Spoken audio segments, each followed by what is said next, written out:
18歳が鈴鹿を制したのだ。しかも相手は20人以上のトップレーサー。コラピントは16位。同じグリッドに並んだはずなのに、なぜここまで差がついたのか。その答えはマシンの外にあるのだ。18歳が優勝ですか？ずんだもん先輩、コラピントって去年話題になったドライバーですよね。それが16位って一体何があったんですか？2026年 F1 日本グランプリ。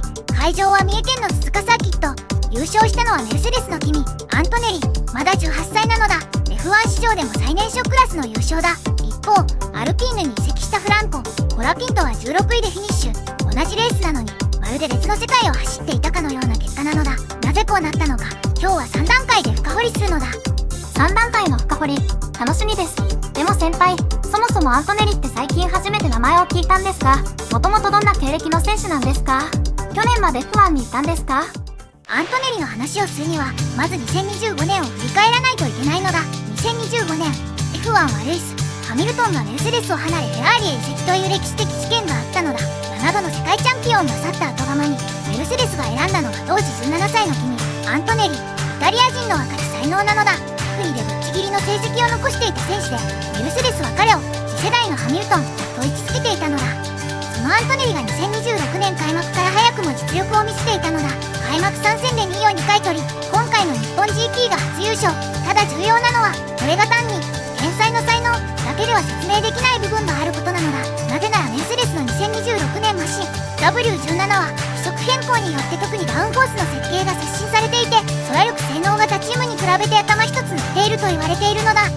でも先輩、それって逆に言えば、アントネリが優勝できたのはドライバーの力じゃなくてマシンの力ってことになりませんか？18歳の才能を込めすぎじゃないですか？いい視点なのだ。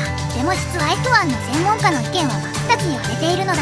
一方はメルセデスのマシンがあれば誰でも勝てるという見方。もう一方は同じマシンを使うチームメイトのジョージ・ラッセルに予選で 0.15 秒差をつけた事実は才能の証明だという意見なのだ。 BBC の F1 担当記者は、アントネリのレース戦略判断は経験豊富なドライバーと同等だったと評価しているのだ。つまりマシンと才能両方が重なった結果なのだ。例えているなら、これは将棋の羽生善治が最新の将棋ソフトを使った場合、ソフトの力なのか羽生の力なのかという議論に似ているのだ。道具が良くても使いこなせなければ意味がない。アントネリは確かにそのマシンを最大限に使いこなしたのだ。なるほど、道具と腕前の両方が必要なんですね。じゃあ話をコラピントに移したいんですが、去年ウィリアムズで結構印象的な走りをしていた選手ですよね。アルピーヌに移籍して期待されていたはずなのに、なぜ16位なんですか？コラピントの16位には構造的な原因が3層あるのだ。第1層はマシン性能の差。アルピーヌの A526 は2026年の規則変更への適用がまだ途上で、予選でもメルセデスに比べて1秒以上遅いのだ。これはドライバーがどれだけ頑張っても埋めにくい差で、チームのエンジニアリング力の問題なのだ。コラピントが下位に沈むのは、ある意味でアルピーヌというチームが置かれた状況を映しているとも言えるのだ。第2層はタイヤ戦略の失敗なのだ。今回の鈴鹿は路面温度が28度で、ミディアムタイヤの摩耗が想定より早かったのだ。アルピーヌはハードタイヤへの交換タイミングを1周遅らせたことで、コラピントはタイヤが完全に死んだ状態で3周走らざるを得なかった。この3周だけで約5つ順位を落としたとされているのだ。まさに痛恨のミスなのだ。タイヤ交換が1周遅れただけで5つも順位が変わるんですか？ F1 ってそんなにシビアなんですね。じゃあ第3層の原因は何なんですか？第3層は新環境への適応コストなのだ。コラピントはウィリアムズで2年間培ったマシンの感覚を持っているのだが、アルピーヌのマシンは全く異なる特性を持っているのだ。特にブレーキングポイントとフロントの挙動が別物で、鈴鹿の130ラウンドや最終コーナー試験員のような高速精密セクションでは慣れていない車の特性がもろに出る。シーズン2戦目のコラピントにはまだ適応の時間が足りなかったのだ。つまりコラピントの16位はマシンザプラスチームの作戦ミスプラス適応期間の短さ、この3つが重なった結果なのだ。コラピント個人の才能が劣っているという話ではない。同じアルピーヌの車で予選13番手という結果は、実はマシン相応かそれ以上の実力を発揮していると見ることもできるのだ。でも次にさらに大事な話がある。日本のファンが本当に気になるはずのことなのだ。日本のファンが気になることですか？それって日本人ドライバーの問題ですか？私も正直角田博敦選手がどうなったか気になっていたんですが、今の F1 のマシン格差ってどのくらいひどいんですか？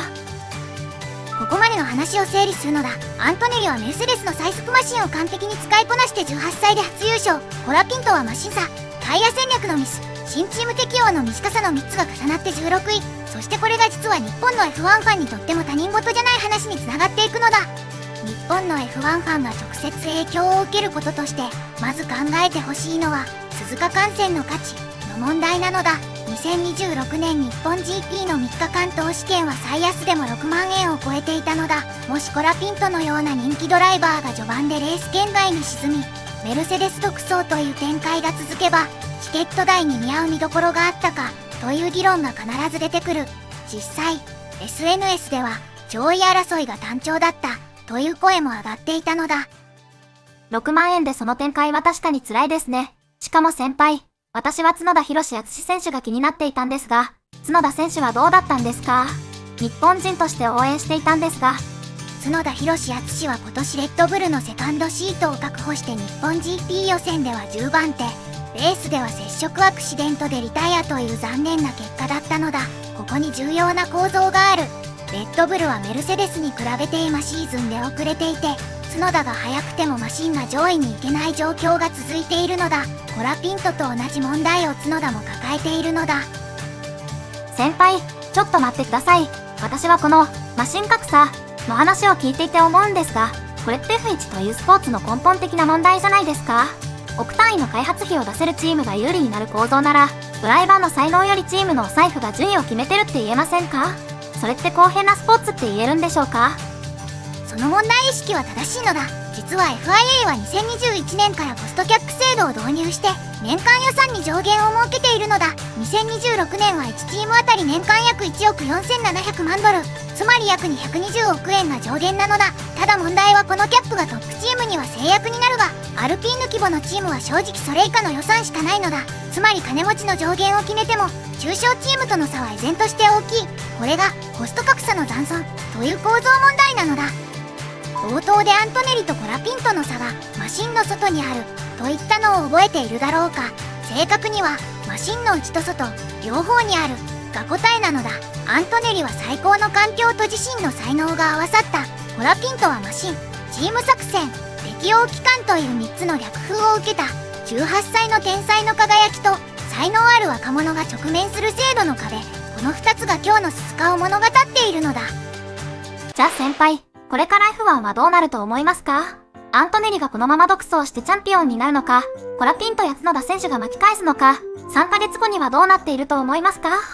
シナリオ A はアントネリ独走チャンピオン、メルセデスの開発力が維持されれば今シーズン中に年間優勝まで一気に駆け上がる可能性が高いのだ。シナリオ B は集団の大混戦、アルピーヌ、アストンマーティン、マクラーレンが規則適応を進めれば夏場以降にコラピントや角田の活躍する場が広がってくる可能性もある。僕の個人的な予測はシナリオ B に近い展開なのだ。